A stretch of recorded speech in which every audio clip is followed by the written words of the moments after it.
स्वागत है आपका वॉइस ऑफ एमपी में। मैं आपके साथ सिमरन। चलिए सुनाते हैं आपको आज की रेडियो बुलेटिन। प्रदेश में कोरोना संक्रमण के बीच अब ब्लैक फंगस का खतरा मंडरा रहा है। इस मामले पर अब सियासत भी जोर पकड़ने लगी है।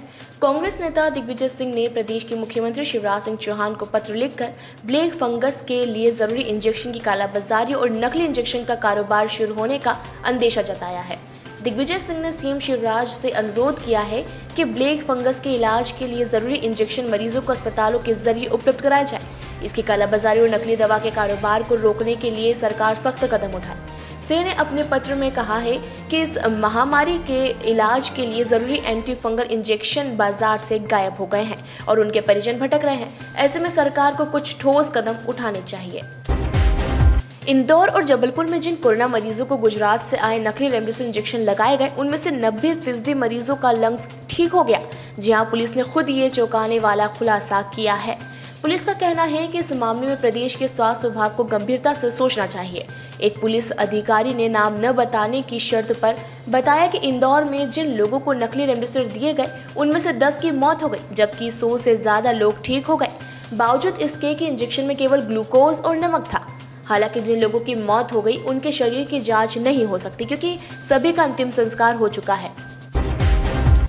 इंदौर में कोरोना के साथ ही अब ब्लैक फंगस का कहर बढ़ता जा रहा है। रोजाना 8 से 10 केस नए आ रहे हैं। अकेले महाराज यशवंतराव हॉस्पिटल MHY में ही ब्लैक फंगस इन्फेक्शन के 18 मरीज भर्ती हैं। अब तक सभी अस्पतालों का आंकड़ा देखें तो करीब 200 मरीज सामने आ चुके हैं। ब्लैक फंगस के लिए लगने वाले एम्फोसिट्रिन B, वोसाकोनाजोल, आइसिबुकोनाजोल इंजेक्शन बाजार में उपलब्ध नहीं है। 5 से 8 हजार रुपए तक में मिलने ये इंजेक्शन एक मरीज को रोज 4 से 5 बार लगते हैं।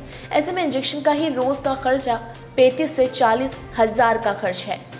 एक मरीज को कम से कम 7 दिन तो इंजेक्शन लगाना ही पड़ता है। इसके आगे भी इन्फेक्शन को देखते हुए इंजेक्शन लगते हैं। इंजेक्शन के साथ सर्जरी भी जरूरी है।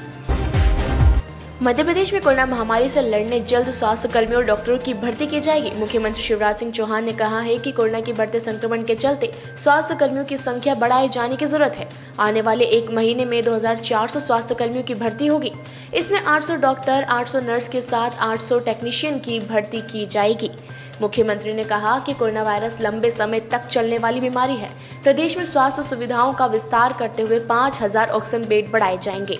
1000 ICU बेड बढ़ाने की भी तैयारी है। मुख्यमंत्री ने कहा 100 से ज्यादा ऑक्सीजन प्लांट हम प्रदेश में लगा रहे हैं। इनमें से कुछ अगले महीने जून में शुरू हो जाएंगे।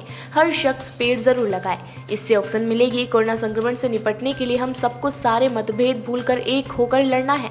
एकजुट होकर इस लड़ाई को लड़ें।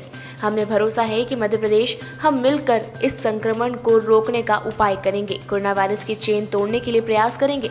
हमने अपने कई लोगों को खोया है। आगे ये नुकसान ना हो, इसका ध्यान रखें। कोरोना हारेगा, मानवता जीतेगी। हमें ईश्वर मृत्यु से अमृत की ओर ले चले। मध्य प्रदेश में कोरोना महामारी के हाहाकार के बीच एक ऐसा गांव भी है जहां एक भी मरीज नहीं है। ये गांव है सागर जिले का जनकपुर गांव। ये गांव केसली ब्लॉक में बसा हुआ है। गांव वालों ने ऐतिहासिक निर्णय लेते हुए पूरा गांव ही सील कर दिया। इतना ही नहीं, कोरोना गाइडलाइन तोड़ने वाले जुर्माना भी भरते हैं।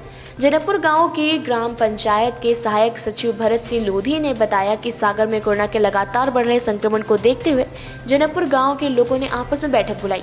बैठक में तय किया गया कि अब गांव में न कोई आएगा और न कोई बाहर जाएगा।